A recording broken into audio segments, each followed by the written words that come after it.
attitude? Which is more Attitude. important? Attitude is more important. Okay, Shiva, if I ask you the question, why is attitude more important than talent?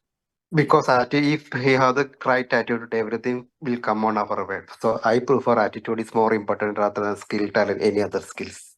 Attitude Absolutely. is more important. Correct. Absolutely. Because the thing here is that people who have a lot of talent, they have a vital weakness. What it is talent will solve their problems ahead to a great extent. They will succeed, they will go on conquering the world until the day they meet more than the match of their talent. Once failed, usually talented people, they find it extremely difficult and painful, and they find it very difficult to recover from failures. So, talented people who do not have the right attitude usually have a big issue. In most cases, maybe in cases, they will not encounter an issue, they will have a nice life. But if they have to explore the limits of their capability and to reach the level to which they are capable of reaching, inevitably they are going to fail someday. And at that time, to cope with that failure, usually highly talented people, they will find it very, very difficult unless they have the right attitude. So even for talented people, having the right attitude is very important. And for others who have a normal level of a threshold level of talent, for them, if they have the right attitude, it is usually those kind of people who conquer the pinnacles in profession as well as in personal life.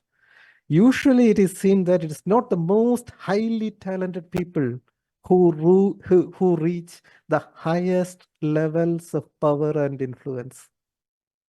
People who reach the highest level of power and influence are usually the ones with the right talent, with the right attitude, with a threshold level of talent. And then comes the next question: how to develop the right attitude? Do we know how to do what is the right attitude and how to develop the right attitude? That we will discuss today in little more detail. Next, another question: how to develop leadership skills? Usually to the young job seekers, so many advisors, so many coaches will be telling leadership skills are very, very important. The question here is, what are actually leadership skills? Is there a clarity on that? And what is the right way to develop leadership skills? Yes, participating in Toastmasters is okay, it will help. Actually, what we are saying is that learning by doing. But learning by doing what? Learning, if you say that, the best way to practice leadership is to practice leadership. That is a self-referencing definition. That doesn't give us much better clarity as to exactly the specific steps, what we need to do to develop those leadership skills. Next question: how to develop soft skills? Do we have clarity on that? What are soft skills and how to develop them? I think I didn't record. So, Robin, could you please record from your side? I'm not finding the button. Robin? All right, good. Thank you. And soft skills. There is a similar question. There again, the youngsters would be advised. Soft skills are very, very important. Question here is, what are actually soft skills? Any answer to that? What are soft skills? Please, I need some feedback, some interactions. Soft skills, I think they are like about the softwares, about the latest software that we have in the market, so as to Software. overcome. Yeah, this is what I think. Soft, Softwares. soft skills are not really software. Software skills are technical skills. Soft skills. How you work and interact with others, that is termed as soft skills. Yes, that is interpersonal skills. Okay, soft skills relate to interpersonal skills. Now, I think we all would have heard a lot about developing soft skills, importance of soft skills, but how actually, what is the basis for developing soft skills? Is there clarity on that? Now, in this workshop today, we will go through this as well as we will discuss some further tips as to how to use the insights of emotional intelligence in the workplace. So we will take these questions one by one. First is climate change. Is humanity on the right path? This kind of questions are very important. Thing is, if there is a nagging doubt in mind, whether are we doing the right thing for the world, what will happen is that the people, they will never be able to put in their 100% effort and dedication into what they're doing. If you are half-hearted in your career, take it from me, you are not going to progress far. A half-hearted efforts will at best keep you where you are or help you progress marginally, little by little. Or in many cases, you might even fall behind. So unless there is clarity and conviction that we are doing something good for the world, career is going to be struggling. Career development is going to be struggling. That is the reason we have to address these questions, these serious questions like climate change. If we have a nagging doubt in our mind that whether the company that I am working for is actually harming the climate, in which case, am I doing the right thing? If people who have that kind of question, they will not put in their best effort in the workplace, and that will impact their career. The good news is that this climate change is not an insurmountable problem for humanity. Historically, if you look at, there were so many predictions of apocalypse. Lord Kelvin was one of the most famous physicists, and he is credited with determining the absolute zero temperature to the best degree possible. And the biggest fear that he had in mind was, that was in the late 1800s, he thought that the sun, the fire source in the sun will exhaust in about 100 years. He thought that it is something firewood or coal that was burning inside the sun that was giving us the heat and light. And as per the scientific knowledge of that time, nuclear fission and nuclear fusion were not known. So as per his best prediction and calculation, the biggest fear he had was that the sun will exhaust its energy source and earth will plunge into darkness. It didn't happen. Again, later in the 19th century, late part of 19th century, there were no motor cars. People were traveling by horse carriages. And the biggest fear was that in 50 years, all the major cities in the world will become uninhabitable because of horse manure. There will be so much of horse manure that will pile up on the streets. And because of that, people will not be able to live in cities. That was the fear. This didn't come true. Another fear. How many have heard about Stephen Hawking? Please, some responses. Thank you, DTM Sridhar, for that compliment. Yes, Stephen Hawking. You know, Stephen Hawking had this motor neuron disease that immobilized him. You know that? And first it was diagnosed in the 1960s. And his girlfriend and the first wife of Stephen Hawking says that diagnosis wasn't so troubling for them at that time. Do you know why?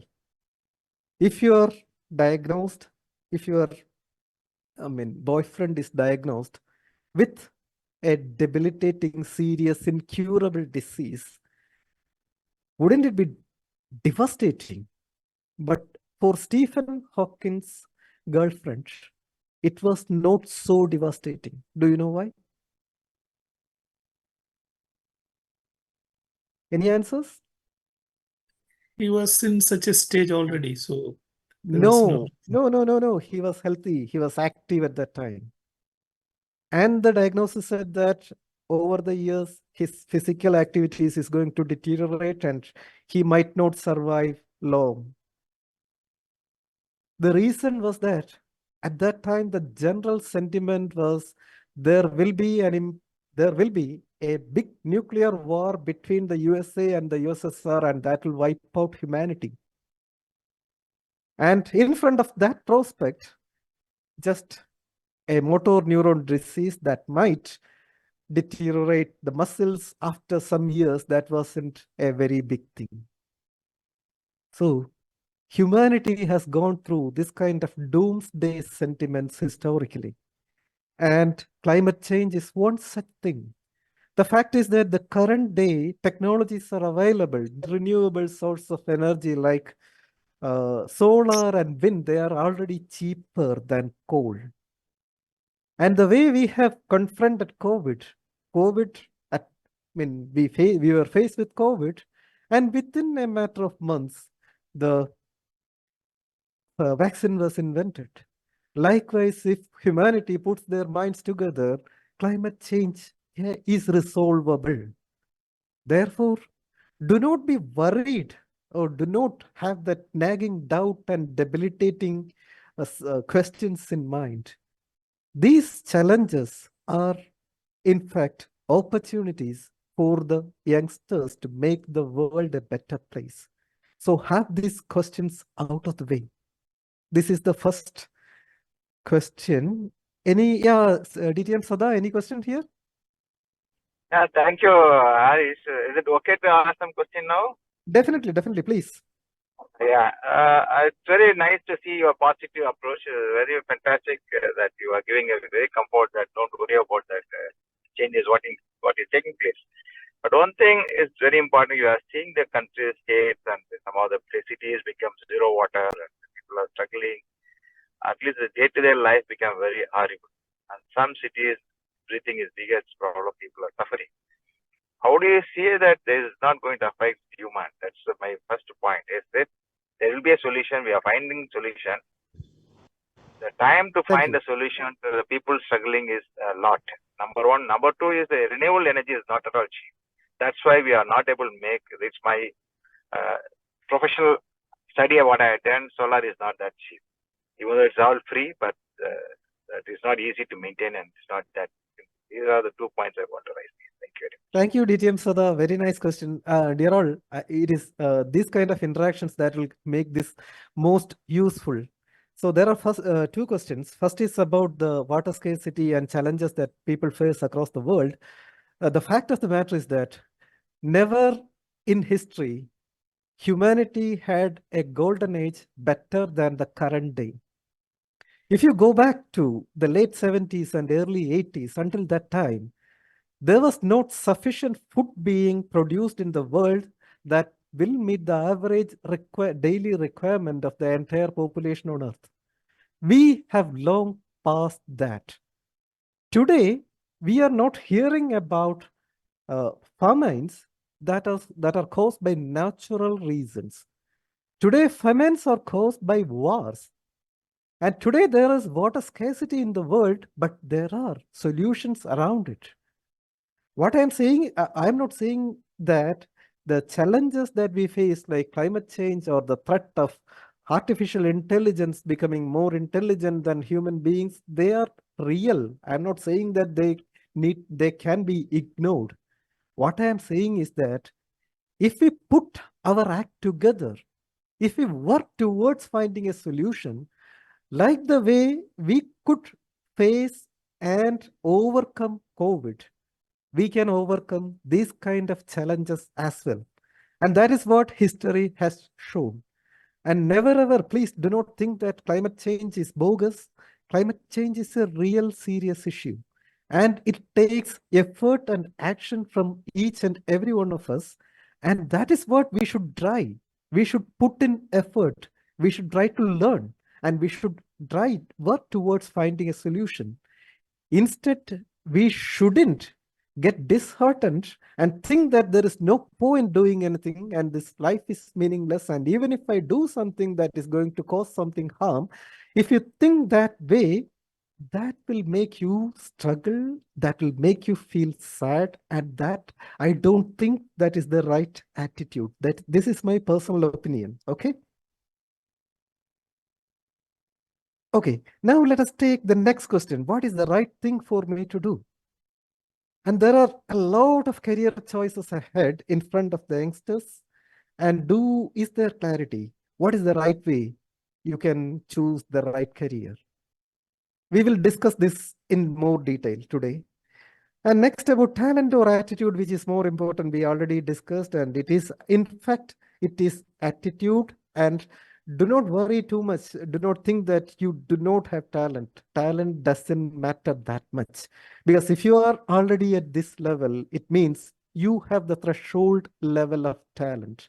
And if you go to the threshold level of talent, what matters far more than talent is attitude. And the right attitude you can develop very well. How to do that? We will discuss it today. And next is how to develop leadership skills. And that part also, what is fundamental to leadership skills and soft skills? That part also we will be addressing today. Okay. But we have discussed so many questions as of now. The fact here is that all of us had many, many years of formal education. But despite all those years of studies, still these important questions remain unanswered, kind of. There is no clarity. What was the right answer for these kind of questions? Why are we in this place? Modern science, we have the history of more than 2000 years of development in mathematics. Modern science has achieved tremendous progress. We have gone to the moon, we have internet. But still, these kind of big questions, still there is not much clarity. Why? The reason, this quote was said by Aristotle about 2000 years ago. He said, anyone can become angry, that is easy. But to be angry with the right person, to the right degree, at the right time, for the right purpose and the right way, this is not easy. This was said by Aristotle more than 2000 years ago. And are we any better? Do we have any better clarity today? Is there anyone here who can say an answer to this question? What is the fine point or the sweet spot to draw the line as to what is the right degree and the time and the person to be angry? Do we have that clarity? Any answers, please? No, not Looks clearly. like no, there is no clear answer. So we have learned, we have progressed so much in science, but still the world of emotions, anger is an emotion, sadness is an emotion, pride is an emotion, love is an emotion. The world of emotions, we haven't understood clearly even today. And this is a big gap in our understanding of the world. And this is the big limitation of the formal education system. We do not learn much about our very nature through schools. We learn about mathematics, we learn about science, but we do not learn about our humanity, our very nature. What makes us humans? We say that we are emotional beings. Humans are emotional beings. But how much about emotions do we study in our formal curriculum? And why is the reason? What is the reason? Why have we kept it entirely, almost entirely, to the realm of artists and authors? Authors say a lot about emotions. They handle intense emotions. Ramayana is about emotions. Sita is kidnapped, followed by a war. It's about honor. It's about revenge. Mahabharata is about emotions. Draupadi is humiliated, followed by a war. Intense emotions there. Iliad is about emotions. Helen elopes, followed by a war. In the past, as well as today, all the most popular artworks, they deal with emotions, but science doesn't speak about emotions. We are so much attracted to these popular artworks like movies, even the biggest hits like Mohanlal's Lucifer. Does it speak about science or does it speak about emotions? It speaks about emotions. It is the same thing about any popular movie, any popular classic. It all deals about emotions, but we do not have any clear scientific concepts about what are emotions, what is the way to manage emotions. And that leaves us at a big disadvantage. Many years ago, I was in the 9th grade, maybe in 1987 or 88. A favorite teacher came to the class and asked, "Dear students, what is the best gift you can give me?" And I said, "It is a book." My friend said, "It is a pen." And the teacher said, "None of that." He said, "The biggest gift that you can give me is to score the highest marks in exams." So that was what the advice we got when we were students. And we tried our level best to study hard and to score the highest marks. And after that, we graduated from our schools or colleges, we got into a job. And many years later, nowadays we go back to our schools and colleges for reunions. And do we see that it is the people who scored the highest mark who have become in the positions of power and influence, or who have become the most successful in life? Do we see so? Is it the people who scored? Yeah. Average students secured more positions in the life, according to me. Usually we find that it is not the people who scored the highest mark who became the most successful in life. I'm not saying that studying is bad. I'm not saying that scoring the highest mark is bad. It is good. It will give us most of the people who used to study very well, they end up in above average positions and they lead a more comfortable life than normal. But the people who reach the highest levels of power and influence, they are not the people who were extremely good at studies alone. It is the people who could get along with people better, who could understand their own emotions as well as understand the emotions of others and behave accordingly. It is those type of people who reach the positions of power. One question here: who was more intelligent? Who had more IQ? Was it Albert Einstein or Franklin Roosevelt? Who had more IQ? Einstein. Albert Einstein. Who had more power? Einstein or Roosevelt? Roosevelt. Roosevelt, yes. Einstein had to request Roosevelt and ask him to get into development of the nuclear bomb. Einstein had the knowledge, Einstein had the intelligence, but to get things done, Roosevelt was required. The power resides with people who are emotionally intelligent. Our current education system focuses on IQ, intelligence quotient. What is seen is that the effect of IQ in determining success in life is about 20%.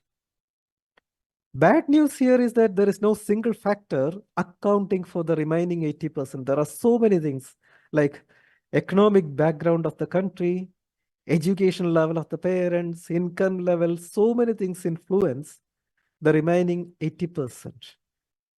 But among a group of people who have a threshold level of IQ, let us take a group of youngsters who graduated together and they get started with a job. a group of fresh recruits in a company. We can say that all of them, they have that threshold level of IQ. Among that kind of a cohort, some will progress very far in their career. Some will kind of stagnate and some will fall behind. What accounts for this variation among this group of people who have similar level of IQ and knowledge? It is seen that about 80% of the success of the differentiating factor is determined by emotional maturity. So, in a group of people who have similar level of IQ and education, people who are emotionally mature, people who can understand their own emotions as well as that of others and behave accordingly, those are the people who are seen to progress far and progress fast. But the world of emotions is largely outside of the formal curriculum. Why does it happen so? There is a reason. Thing is that until recently, we didn't have any clear idea about how human mind works. The best model we had about human mind was that of a computer. And computers, we know, are not emotional. So, in our schools, we were told to be unemotional. This was clearly taught to us, it was told to me, ignore emotions. And that is the wrong advice because emotions are essential to human nature. If we do not, if you are totally blindsided towards emotion, that means we are blindsided towards the very nature of humans. And if we cannot, if you totally ignore the very nature of humans, that is not going to take us very far in our social life, in our family life, in our professional life. Science started getting better insights into what are emotions and where do emotions reside and how better to understand and interact with emotions with the advent of MRI and fMRI scans in the second half of 20th century. Therefore, in the words of Daniel Goleman, until about 1995, it was not possible to have a clear scientific understanding about the world of emotions. And in 1995, this Daniel Goleman was a science journalist in New York Times, and he went to his school reunion and he found that the people who had succeeded extremely well in life were not the ones who were the most studious in the school time. So he was thinking, what is the real determining factor of success in life? And when he came back to his desk, he saw on his table a paper titled Emotional Intelligence, and he started studying more deeply about it. And in the year 1995, he published a book called Emotional Intelligence, and that gives us what is the world of emotions, a scientific, clearer understanding about the world of emotions and how to understand and interact with people, being insights, capturing the insights of emotional intelligence into it. And that book became a bestseller, but we all would have heard about emotional intelligence, but I'm not very sure how much we know. What are the intricacies of it? What are the details of it? And how to make use of those concepts in real life? And I have done a series of workshops about emotional intelligence, and I have posted the videos in YouTube. It is available for all to see. And but the number of views are very, very low. But this is very important. Even though I am not a psychologist, I do not hold any certification in the field of emotional intelligence. What I have is hard experience, and I am a mechanical engineer by profession. And after that, I have done MBA in finance. After that, I have done certification in data science. And all of this, I saw that it was not enough in the world. When I have seen with my own eyes in my life, the impact of the maturity of emotions in the personal life as well as professional life. And I think that this is my personal opinion. You do not want to take me at my word. I request you not to believe whatever I tell you here as the ultimate truth. Please don't take it that way. Please observe your own life, whether these things work out in life. I think that the biggest cause for personal and professional failures and disappointment is lack of emotional maturity. This is what I have seen in my own life, but in your life, please see whether it is true or not. And if it is true, then please try to understand more about what are emotions and how to enhance your emotional skills. And today, we will discuss about how this emotional intelligence applies in the workplace, managing with a heart. This event happened in the year 1978. United Airlines flight, it was about to land in Portland Airport. The captain was a very competent, very towering personality. The crew members were afraid to talk to the captain.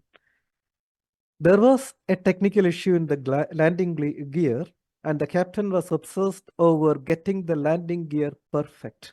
And he was circling the airport, and fuel was getting depleted.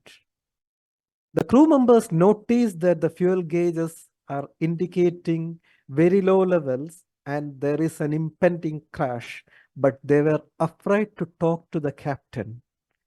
And the fuel ran out, the plane crashed and killed 10 people. It is said that 80% airline crashes could have been prevented if the crew had worked more harmoniously. In India, in the last few years, there was an air crash in Calicut. There was another air crash some years earlier in Mangalore, happened due to similar reason. Crew members, they didn't talk to each other. Not due to any IQ or intellectual reason, due to emotional reasons, because they didn't have the right chemistry between them. They were afraid to talk.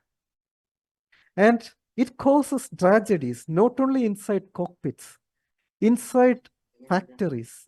How many accidents have happened in factories?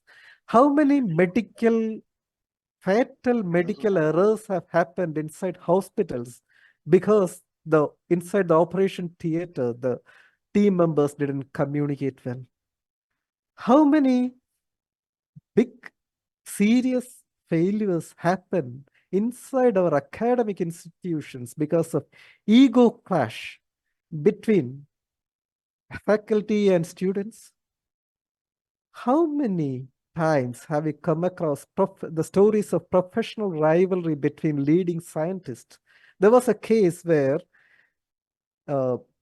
rocket segments were seen in the nearby forest of VSSC and ISRO because someone was trying to actively subvert development process. This is what I read in the newspaper.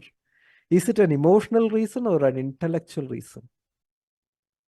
Emotions play a big part in every walk of life. And in the job place, it is seen that Cisco has estimated that $12 million a year they are losing due to incivility in the workplace. Imagine that you observe your boss is berating a colleague of yours for no rightful reason. Will it impact your productivity? You are not being fired. You are just seeing that your boss is shouting at a colleague of yours, and that boss is shouting for a nonsensical reason. it is seen that 80% of lost 80% low 80% of the employees had lost work time because of frustration, and 12% of employees left their job because of incivility in the workplace. On the other hand, if the workplace is more harmonious, it is seen that the employees are 56% healthier, 92% more focused, and employee retention increases by 10%, and they have 55% more engagement. All of this is brought about not by big research or big intellectual achievement. It is achieved through small things like thanking people, sharing credit, listening, being humble while asking questions, acknowledging others, smiling. Are these things in the emotional realm or in the intellectual realm? These are pure, simple, emotional things. Be kind towards people, be understanding towards people. And that is going to improve your personal and professional life a lot. And if you are an employer, if you are a boss, please adopt this in the workplace. Be more smiling, be more caring, be more fair. On the other hand, if you are a poor employee, and if your boss is someone who turns a blind eye, who is an android, who is totally unemotional and unreasonable, you might be thinking, what can I do then? Understand you are in the wrong workplace. Improve your skills, put in your best effort, increase, make yourself valuable in the workplace, and shift to a place where there will be respect accorded to you. Okay? Now, today, we will discuss specifically in the workplace how to bring in these insights of emotional intelligence, and these are some practical tips. First, we will go through Ikigai. Second is how to develop the right attitude. Third is how to face criticism. Fourth is importance of networking.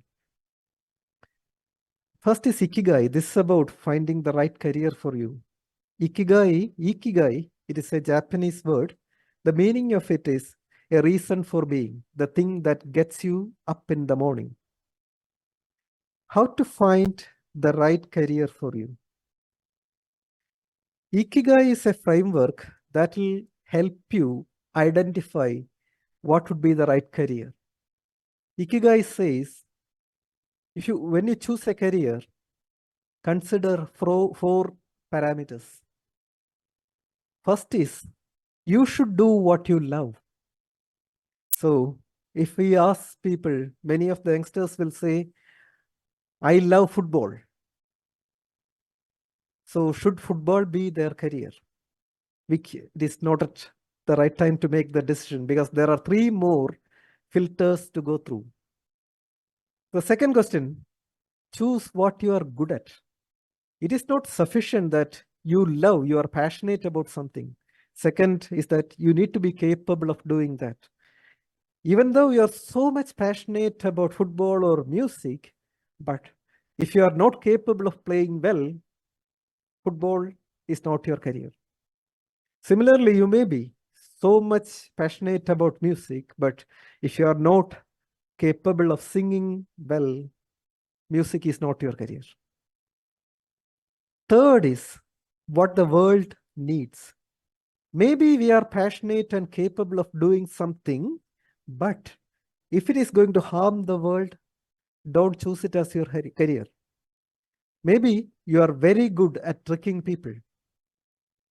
You are passionate about it and you enjoy it and you are very good at it. But if you trick people and if it is going to harm them, don't choose it as your career.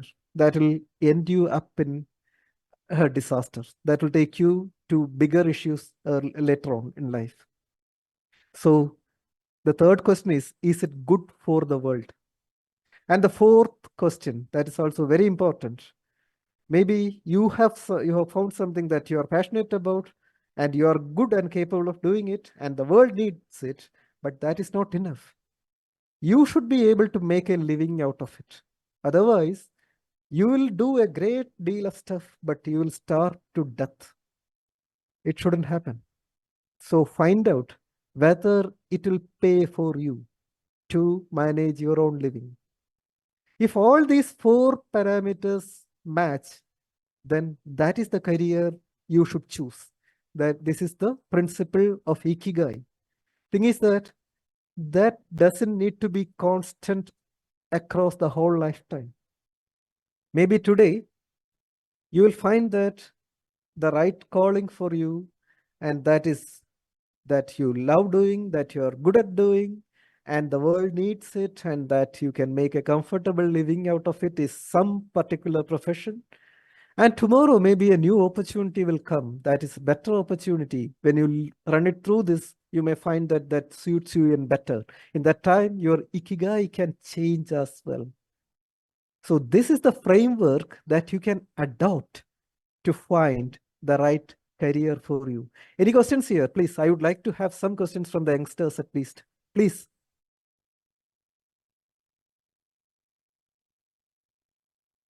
Are you listening or am I just lecturing here? No, no. Thank you. Muhammad Ayaz Malik, how are you? Sir, Yes, fine, Ayaz. sir, Can thank I? you. Yeah, definitely. Please ask questions, please. Yeah, so how do you know that at what world needs? How you will find it that what is the what world needs? So where to find out or how to, what are the ways to find it out? Very good question. What the world needs is that you shouldn't actively harm the world. That's all. I mean, if something that is good for you, and if it is not harming others, then that's okay. The world needs it. And usually such things, it is not going to benefit only you. It is definitely going to benefit at least your immediate family. So if it is benefiting you and a few others, that's okay. At the same time, it is not harming the world. That's okay. Is it okay? Is that answer satisfactory? Yeah, thank you. Thank you. Thank you. Right. Okay.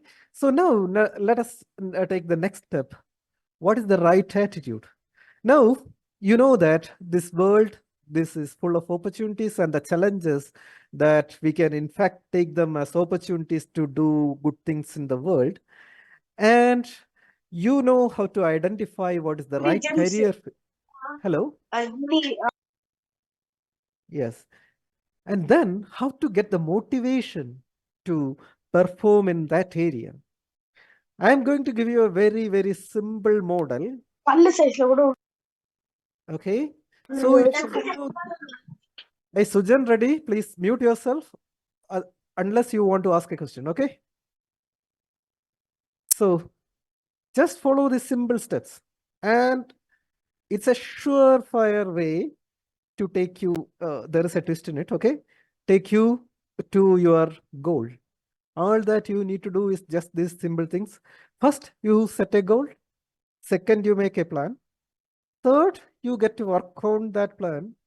Fourth, stick to that plan. And then fifth, you will reach your goal. This is a very, very simple thing. Very, very simple, commonsensical thing.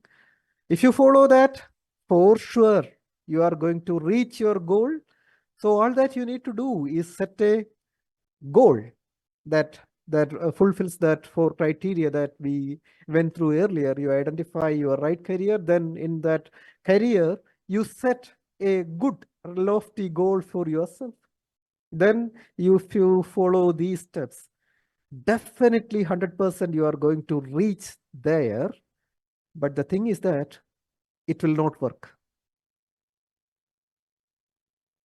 What the issue here is that we will set a goal, we will make a plan, we will get to work, but we will fail miserably in sticking to that plan. And as a result, we will not reach our goal. This is the issue in that model. In that case, how to stick to that plan? How to have the right attitude to stick to that plan? There are 2 concepts that you can adopt to have that right attitude. First is delayed gratification.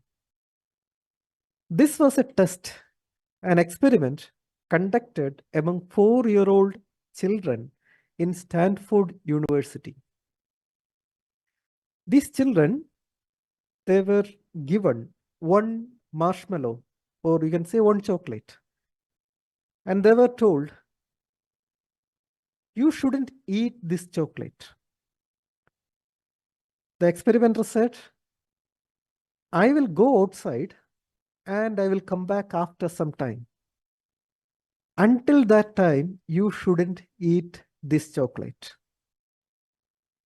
And when I come back, if you have not eaten the chocolate, instead of one chocolate, you will get 2.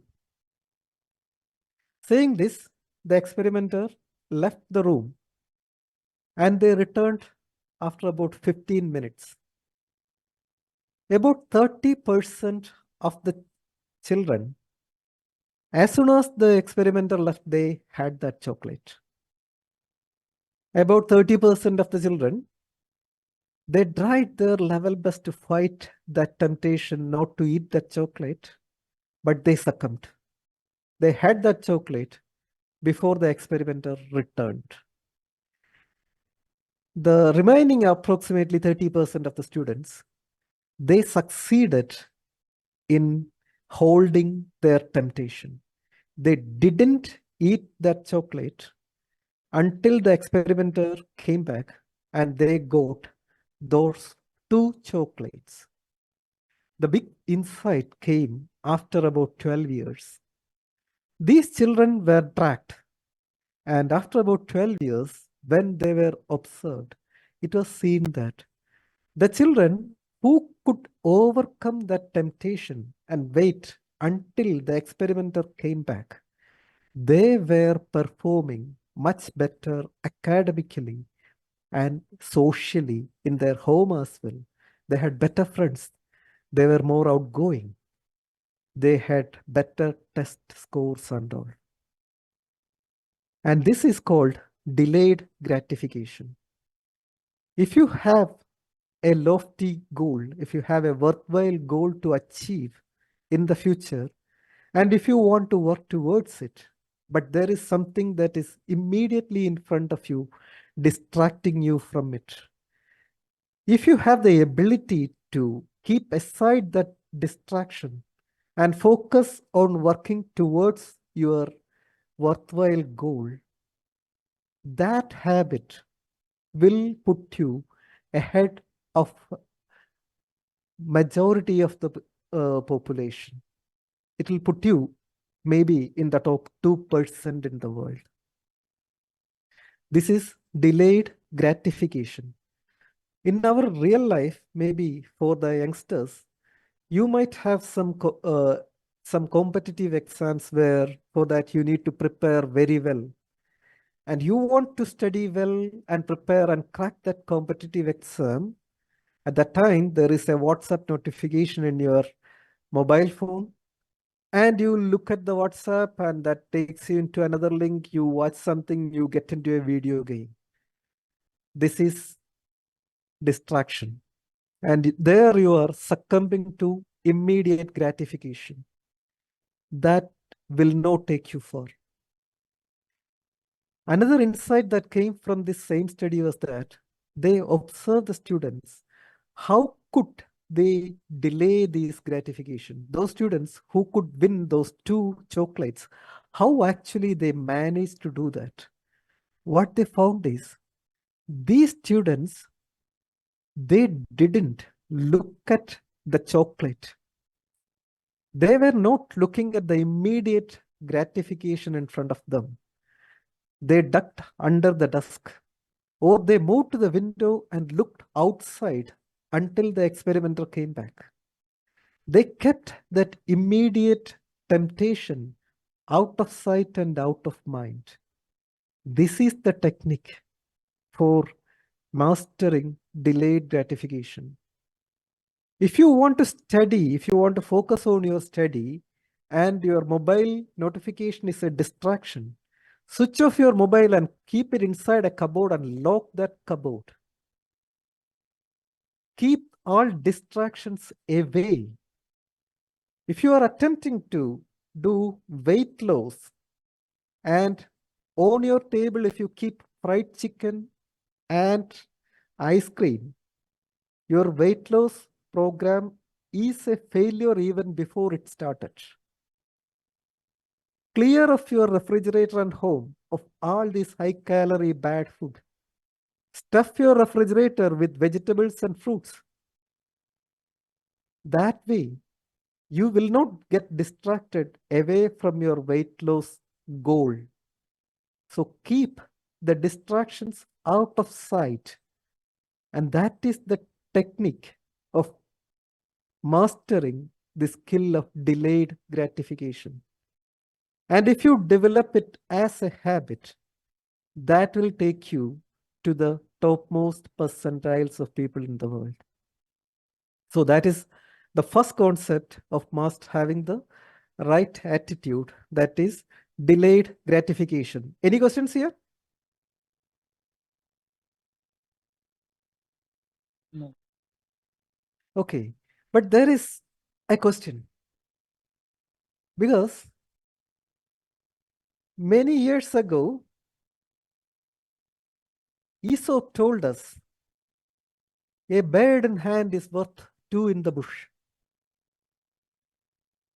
So if you follow the wisdom from Aesop, a marshmallow in hand is worth more than two marshmallows later. But that is not true. So was Aesop wrong? So can I interrupt with just for Definitely, 1 minute? definitely. Please, please, please. Yeah. So the gratitude, what you said that we can relate it to our goal. That the Yeah. boys, they want the 2 chocolates, so they did not look at the single chocolate. Yeah, definitely. What you should do, the way to practice it in life is that imagine you have a goal. So, for example, Mr. Prabhat, what is a Yes. goal you have in life? No, Give but, any goal, what about, actual yeah. goal. Okay, tell me a goal, any goal. Want to be a successful businessman. So you want to be a successful businessman. So to be a successful businessman, you have to do certain things. Like you have to research and find the right business that is going to get you the best return. And you have to find the right resources and capital, all those things, isn't it? Okay, yeah. So you have an action plan, you have a goal, and you have an action plan. Now you have to start working on that action plan. At that time, your friend comes to you and says, "Hi, Prabhat, let us go for a drink and let us enjoy." What will you do at that time? No, I will say, sorry, I have some other engagement. I'll not be able to go this time. Exactly. This is the way you can practice delayed gratification in your personal and professional life. Here you have a goal and an action plan to achieve that goal. And when some distraction that comes to you, that if you go with your friend, you are going to enjoy, you are going to have a better time. But that is going to take you away from reaching your goal.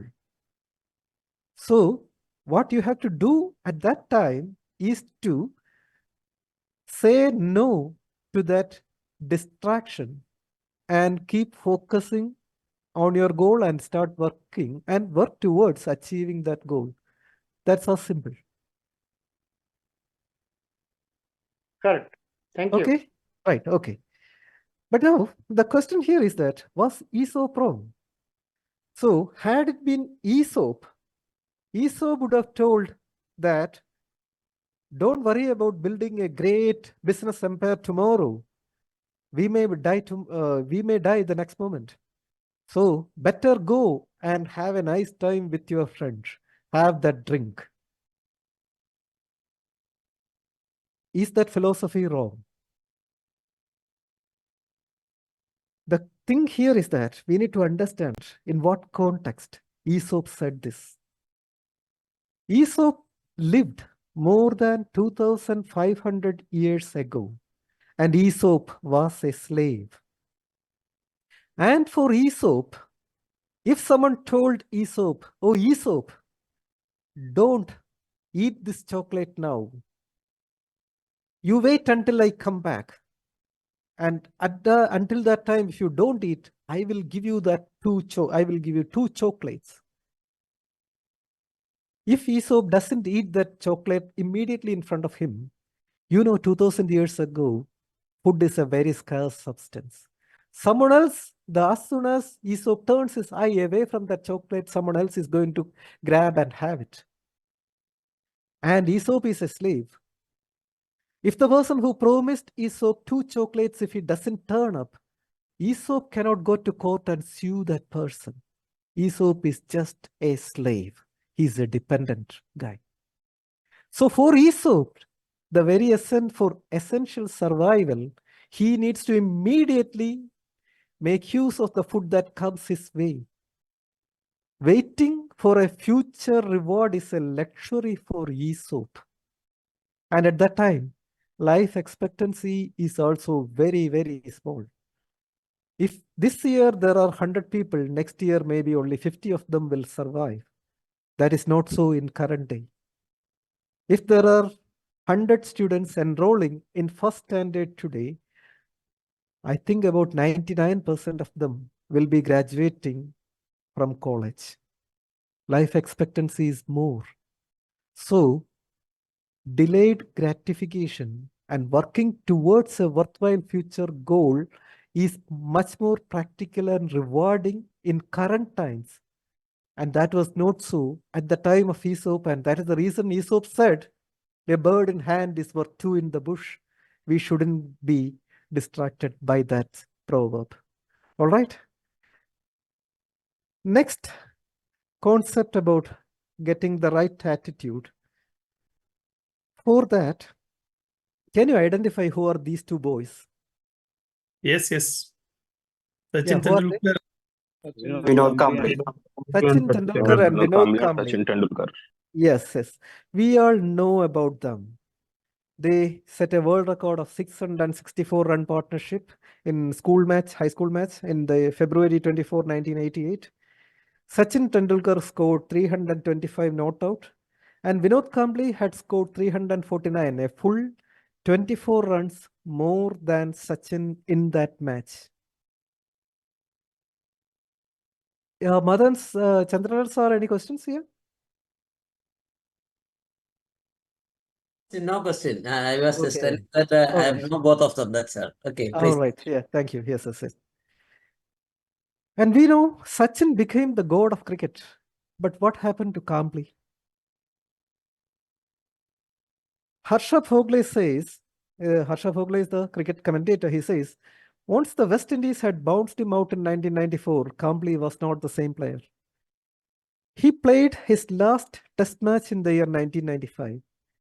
He never returned to form after the abandoned World Cup semi-final between India and Sri Lanka in Eden Gardens in 1996. He played his last one-day international in the year 2000 and was replaced by new talent like Ganguly, Dravid, Lakshman and Yuvraj Singh. On the other hand, what happened to Sachin? This is a story.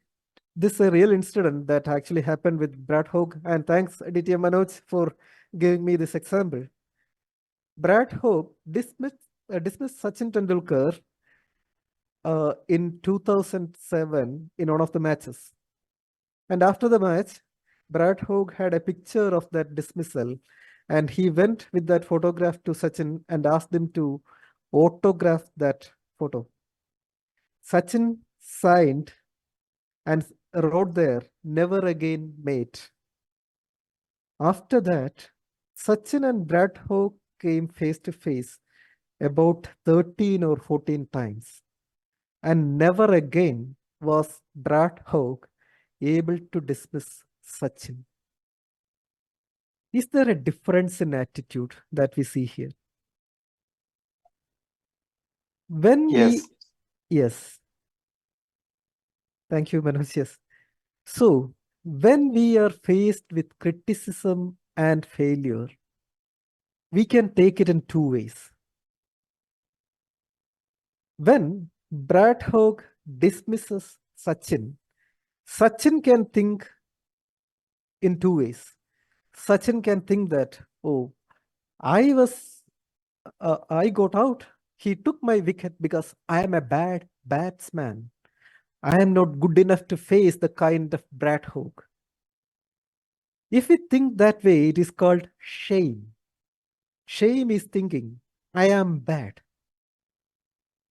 On the other hand, there's another way to face the same situation. Sachin can think, I got out because there was something wrong in the way I faced Brad Hogg. There is something that I did wrong. And if I do it right the next time, I will not get out. So when faced with failure, if we think that there is something wrong in the way we did it, that is called guilt. And guilt is transformative.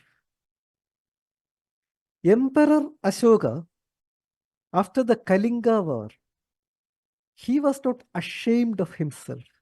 He was stricken with guilt. He thought that what he did was wrong. And he set about correcting what he did in the past. And as a result, he became one of the greatest emperors in history. On the other hand, on the face of failure, if people are stricken with shame, that leads to disappointment, depression, suicide attempt, and even violent acts. Have you heard of school shootings in the US? And what causes school shootings? Usually it is frustrated youth who are disappointed and depressed, and they get into violent acts because they are ashamed of themselves. On the other hand, people who think that I failed because I did wrong, they feel motivated to correct. They feel motivated to improve. And over a period of time, they become the best in their field.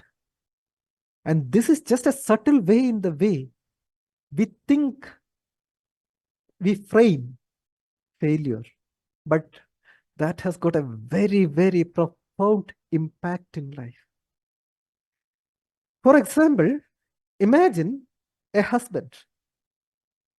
That husband wants to help the wife.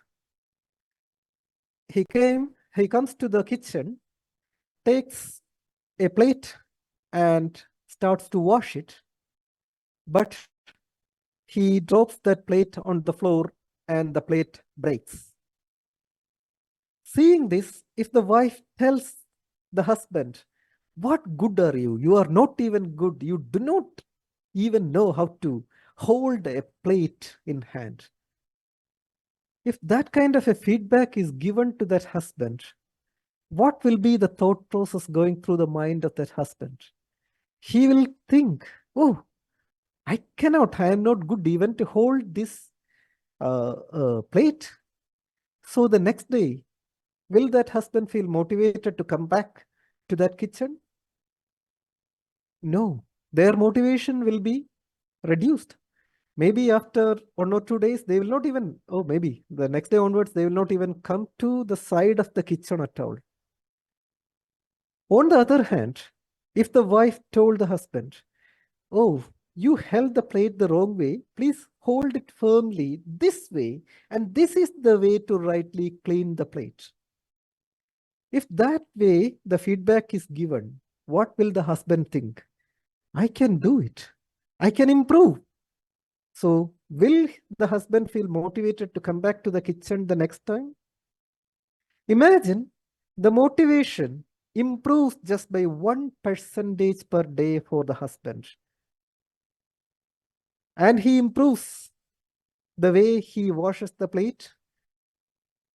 After a year, if he improves in his skill of washing the plate and managing the kitchen, do you know how better he will become after 365 days?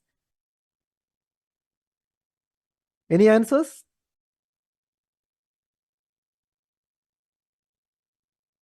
This is the effect of compounding. As good as his wife. About 38 times than how he started off. If we are at certain level, let us imagine we are at this level in doing anything now. And if you improve just by 1% every day, that 1% compounding over 365 days will make it 38 times better, exponentially better. This is the impact of framing failures in the right way.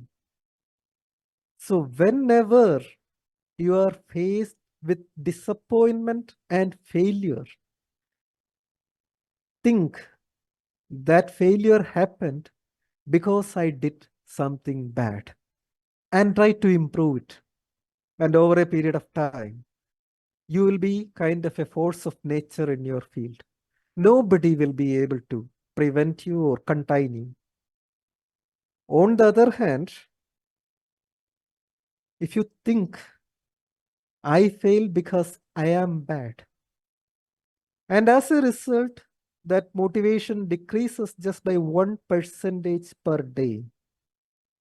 That compounding, just 1%, if you start off from this point, and every day if you lose just 1% daily, over a period of 365 days, your motivation and skill will be just 3%, that you will almost entirely lose that skill and motivation. And that will lead to depression and violence and all sort of drug addiction and all sort of things. So keep this kind of thought away. Never ever you think, yes, Weissman International, any questions there? Hi, Harish. Sorry, Yes. it is Raji. Yes, Raji, yes. Sorry to disturb you. Actually, I was in another meeting, but I just wanted to thank you for joining, and I was listening. As any other sessions, it is quite informative, and the way you are taking the session is really electrifying. Thank you very much. Thank you, Raji. I think I have some material to cover. We'll come back to a discussion. Okay. Right. Thank you. Yeah, it's okay. Continue. Yeah, thank you. Okay. Yes. So, thing is, keep this thought heavy. But there is an issue there. There may be your teacher, your boss, or your parent. They may tell you that you failed because you are good for nothing. In that case, how shall you react to it? Any answers for that? Can you repeat the question, Harish? Maybe your parent, your teacher, or a boss will tell you that the reason you failed is because you are good for nothing. You are a bad person. No, it will not feel angry because I have belief in myself. So I myself feel that I will do correctly next time. So the summation is that I have belief in myself, so there is no issue at all. Very good. That is the answer. And is it the right answer? Is it the right way to think? Now the question is, is the boss, parent, or teacher, are they right to predict, or are they right to pass off a judgment about you or any other person? Not at all. Not at all. Because anybody who is telling someone that you are a bad person, what are they doing is they are making a prediction about how this person is going to turn out to be in the future. Yes. Is there any human being in the world who is capable of predicting the future? No. No. If there is indeed someone who has that capability, they will be doing stock trading. Because if they can predict how much the stock price is going to be tomorrow, they need to buy a stock that is at a low price today and that is going to turn into a hugely high price tomorrow, buy 1 million of it and sell it tomorrow and become a billionaire. Then they need not disturb anybody. They need not pass off any unsolicited advisor or stupid advisors and stupid comments like this. So regardless the credentials, the position, the recognition, qualifications, whatever it may be, even if it is your dearest teacher, even if it is your most endearing parent, even if it is your best, most caring boss, if ever they tell you that you are bad, do not believe them at all. Because that boss, teacher, or parent, what they are saying is a stupid, useless thing. They are attempting at predicting the future for which they are absolutely not capable of. So do not take such opinion in face value at all. So, but do not get into unnecessary arguments with them. Even if they tell you that you are bad, interpret in your mind in this way. Interpret that they are telling you that you did something wrong and try to correct it. This is a very, very important principle, and that is at the core of developing the right attitude. Any questions here?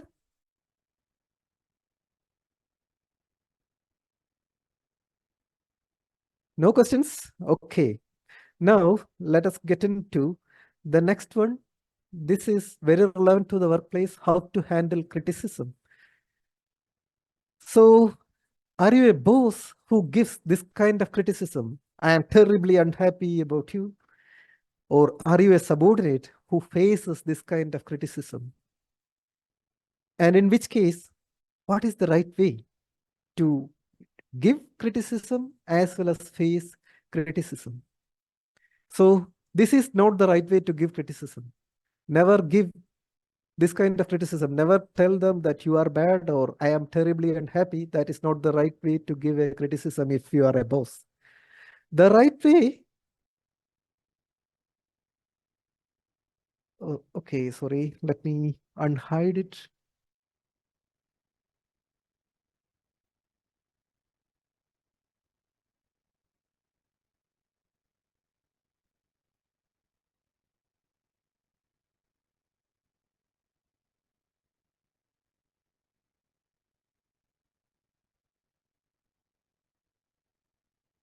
Okay.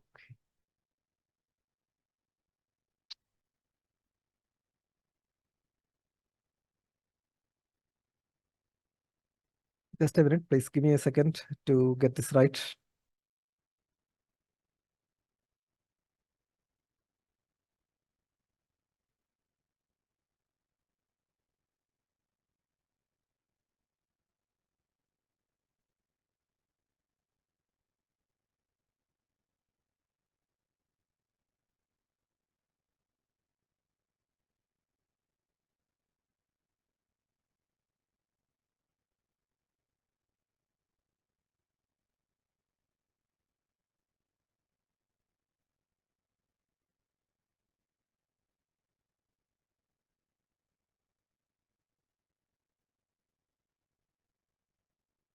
Okay, somehow it is not working.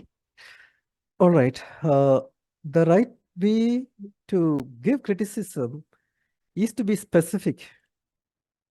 Tell people what specifically went wrong. That is, you did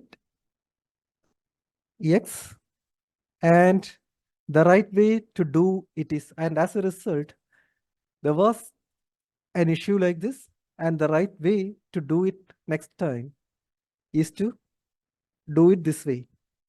So be specific as to what went wrong and what was the impact of it and how to correct it.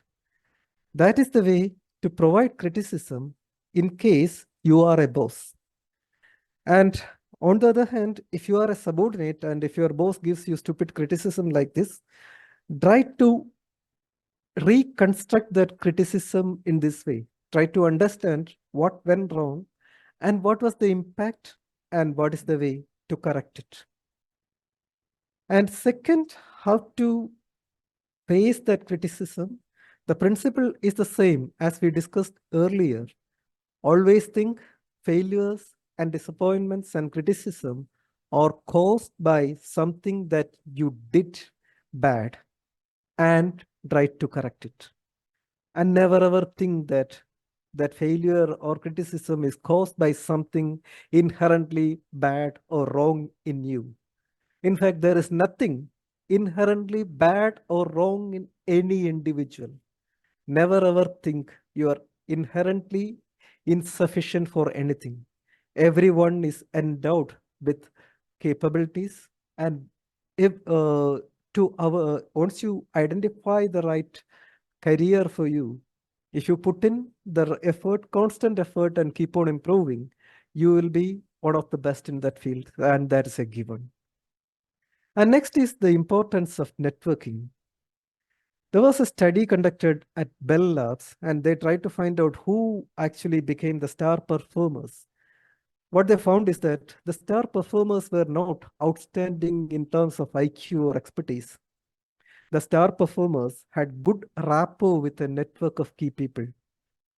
And when unexpected problems came, there were highly adaptive networks, and these people, they were able to activate those networks and get things done. So the people who are really star performers at the workplace, they are not the most academically brilliant. The star performers are the people who have good connections in informal networks. They are better at coordination, and they are better at seeing the other person's perspective, and they are better at building consensus and taking initiative.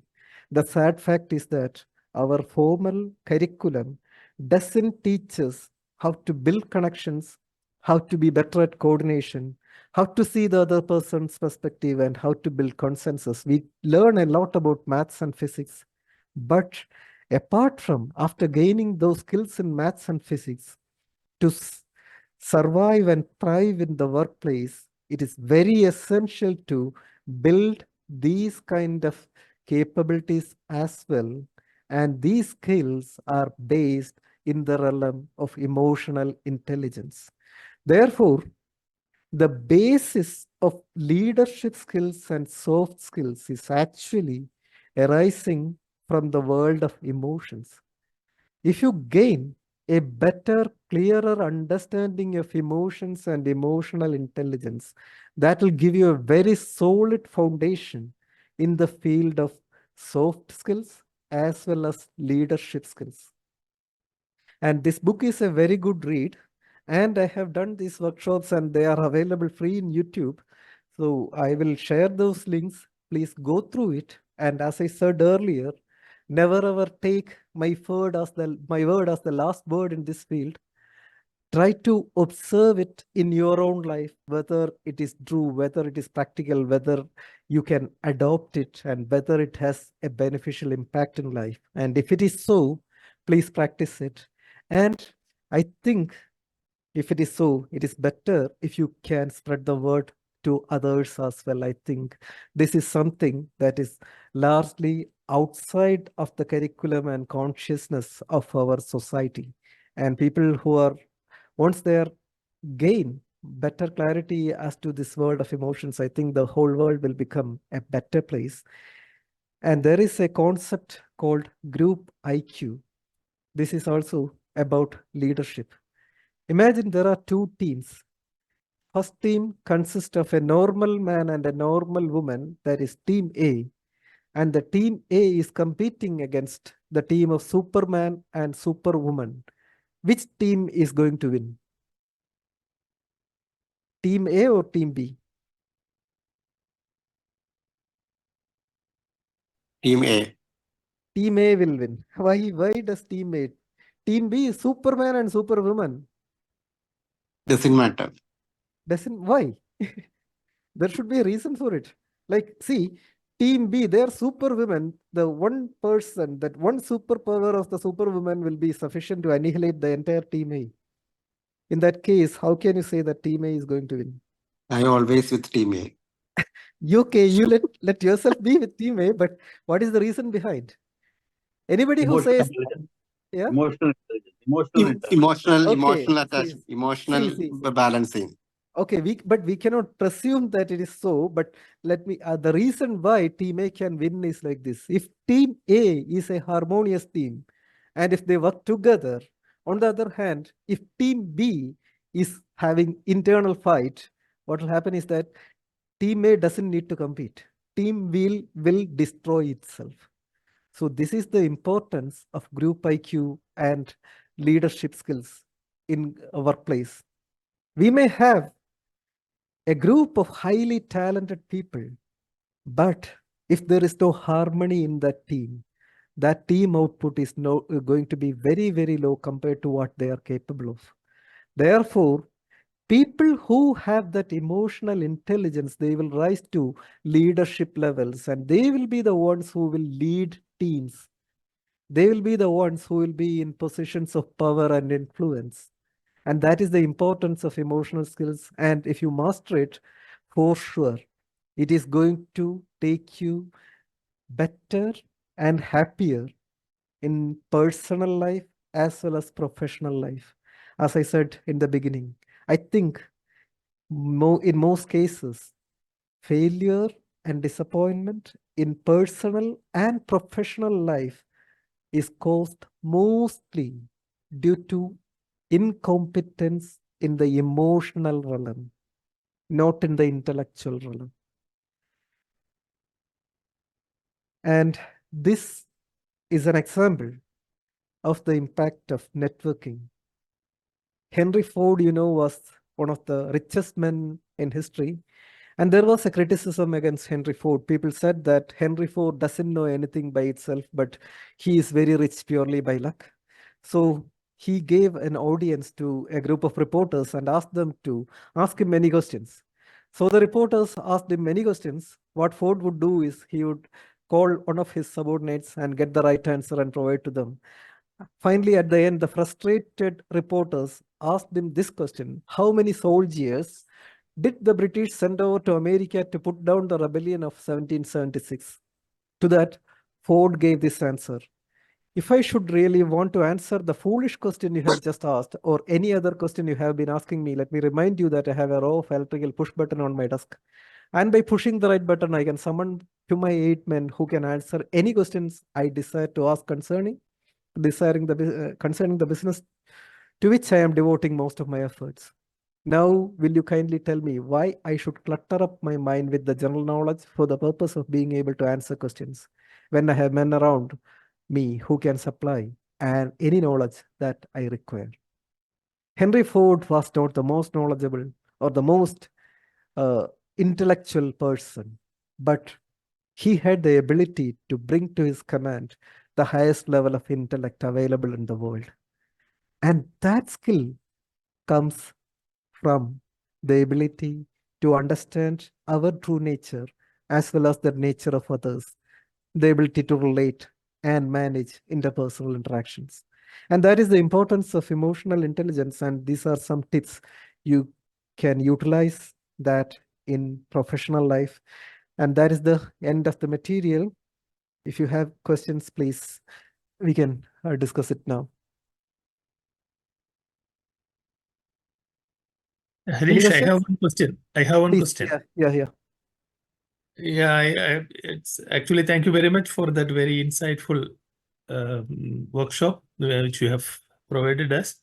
But I have a critical question for you regarding, if I am wrong, it's okay. But the thing is, see, the power and influence is more relevant than emotional intelligence. In some way, it came when you have compared Franklin Roosevelt as well as Albert Einstein in some of the portion, in fact. So, because whether that is a right comparison, whether the person who had caused it is said to be caused the World War II, and a person who was one of the best scientists ever,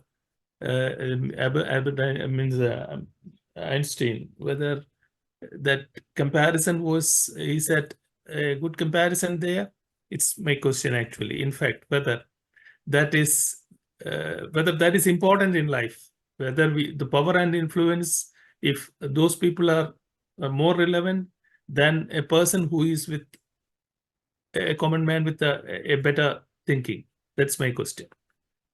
Okay, actually, I never said that Albert Einstein's intelligence is inferior. That was never the message. The fact here is that power flows to people who are able to understand others and manage emotions better. And usually, it is not the highly intellectual people who are able to get together well and lead a team of others. So this is a fact of life. If you look at who are in positions of power, usually they are not the most intelligent or most educated. Who was more intelligent and more educated? Was it Raghuram Rajan or Narendra Modi? Raghuram Rajan. Who had more power, Raghuram Rajan or Narendra Modi? Narendra Modi. Narendra Modi. Who was more intelligent and educated, Manmohan Singh or Sonia Gandhi? Manmohan Singh. Who had more power, Manmohan Singh or Sonia Gandhi? Sonia Gandhi. This is a fact of life. Power follows people who are better in the emotional realm. I am not saying that intellectual achievements are bad. Never. They make significant contributions in progress of humanity, and we are most respectful of it. Alongside, we need to understand this fact of life. If you want to influence the course of history, if you want to be in a position of power and direct the progress of humanity the way you think that is the best for the world, you need to be essentially in a position of power, and to end up in a position of power, it is very, very essential to have competence in the field of emotional intelligence. Harish, this is Shiva. I have one question. Like a Could simple you please question. switch on the video, please? Anybody who is asking questions, please switch on the video. Because I am not seeing any Hi. faces. Right. Hi, This Harish. video is stopped from that. Office. Right. No, right. it is open. It is open. Harish, thank you so much for the highlight which I noticed in this meeting, that you initially narrated the importance of time management. I liked it and kudos to you. And every time when we heard from you, it is motivating us and it gives some insightful action. My simple question is that attitude and everything is important, and inspiration is also more important. As a prospective, my question is to you is, who inspires you most as a person? Who inspires me most as a person? Okay. See, I think Mahatma Gandhi. You know, there are so many things about Mahatma Gandhi. Thing is, see, there was once Mahatma Gandhi went to visit Ravindranath Tagore's Vishwabharati University, and Tagore had a group of students lined up there, and they were singing the song Alkechalo, Alkechalo, Alkechalo Re. What does it mean is that move on the path you are in. So for us, Gandhiji is a historic figure, but Gandhiji himself was a human being. He might have been struck with self-doubt so many times. And now only we know that we recognize Gandhiji as the father of the nation, but there were so many who fought alongside Gandhiji, like Subhash Chandra Bose. They didn't become something. All of them, they would have been racked by self-doubt. and that humanity. And then some of them, they became recognized faces, but whether they will end up successful, end up being recognized, regardless of that, they kept on working on the most difficult, most challenging, insurmountable task in front of them. And Gandhi had another thing is that talisman. He had a talisman. Thing is, what he said is that whenever he is struck with kind of self-doubt and whether he feels tired and frustrated, he used to think about the face of the person who was the most helpless in the world. And he used to think whether what he is doing at that time, whether his laziness at that time is going to help improve the life of that helpless individual, that person he had seen in his life, and that was his talisman. So those kind of stories are inspiring to me. Thank you. Thank you, Harish. The section was extremely fantastic, and thank you, organizers, for arranging such kind of sessions. Eagerly see you soon, all. Thank you so much. Thank you all. Any questions? Hi, Riaz Khan, Rima, Riaz. Is it Riaz or Rima?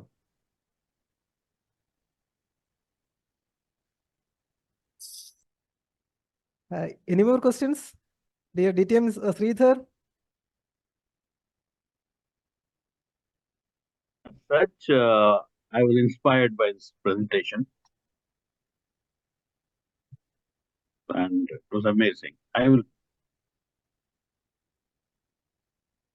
Thank you, DTM Sridhar. Yes. Hi, Robin. Hi, Alexander sir. Any questions? And the section is very useful, very informative. And your reference about delayed gratification and optimism is very good. Thank you for giving a wonderful lecture. Thank you, Girish. Thank you, sir. And Thank you, Harish. Thank you, sir. Harish. Thank you. Yes, yes. Hi. Yes. Thank you for the useful presentation. I just want to know, you have mentioned on the book on emotional intelligence. Can you just share that on the WhatsApp so that we can look into it, that one? So this is the book. Actually, this is Emotional Intelligence by Daniel Goleman, but I don't have PDF of it. But this is widely available. I think you can go and buy it from any bookshop or even online. And there are a lot of videos about it in YouTube. I have my own videos also. Those videos I can share very much. So if you can just share it, is it possible to share it through WhatsApp or? Definitely. Definitely. I will be sharing in all my groups. And Robin also, please share the links to all the people who are invited. Okay, Robin? All right, yes. Thank you. Thank you. Thank you. Is Reggie still in? He left. Okay. So, dear all, if you have any more questions, we can discuss it now. Otherwise, maybe we can conclude the meeting. Hi, Harish. Hi. Yes. Hi, Biju. Yes. Yeah, Harish, it was a very wonderful education session, and it's really worthful to spend the time for this session. And we, whenever we attend your workshops, it's always there is something to learn from it, and so that's why we took our time to attend it. And so happy to be attentive for in future presentations. Here in these sessions, I had one question. I was noting down some of the points. In the criticism point, in the artificial critique, you mentioned about specific, one of the parties specific to the, get into the core of what was the issues that is to be highlighted. Then secondly, you told about the offer the solution, that's provide the path forward for someone to get improve on it. And the third one was be present. Actually, I couldn't be present, and then you come into final point is the be sensitive. So be present. Can you please little elaborate what it is mentioned as per you? Yeah, be present means deliver the criticism in person. Do not criticize, do not deliver the criticism through phone or send an email. Yeah. face to face. Be present, mean face to face. Okay. Face to face. Okay. Okay. Yes. And be sensitive is to have empathy. Okay, So, that I got it. Okay, yeah, present means right. instead of telling to someone, we have to go directly to the person. That's the you mean to say. Yes, as much as possible, criticisms are delivered in private. Praises are delivered in public, but criticism, keep it one-to-one. Fine, And fine. better face to face. Yes. Okay, thank you, and looking forward to hear more from you. Thank you. Yes. So, dear all, any more questions?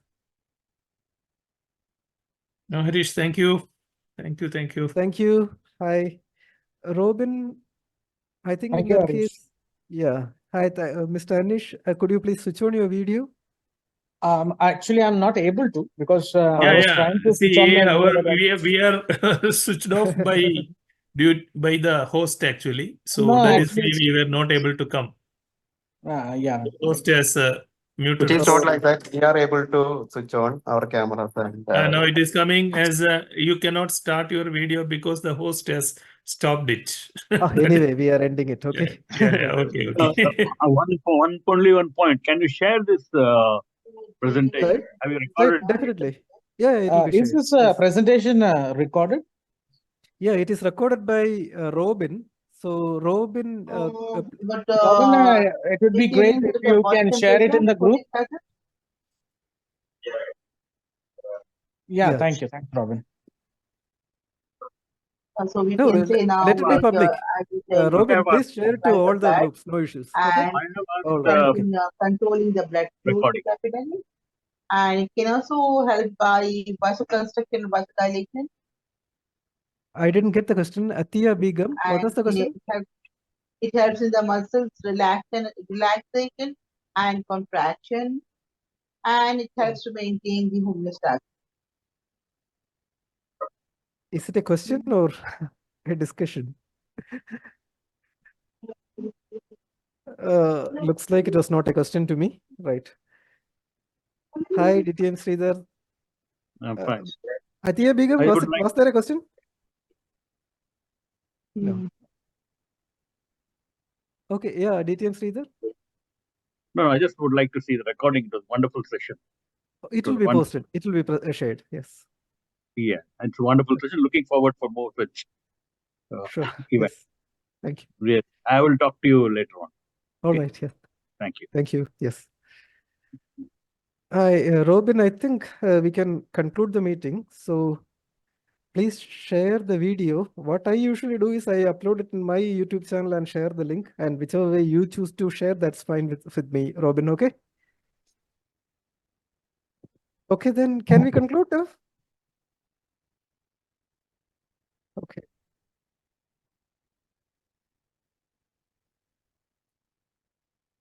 Thank you all. Thank you. Thank you. Okay, take care. Yeah.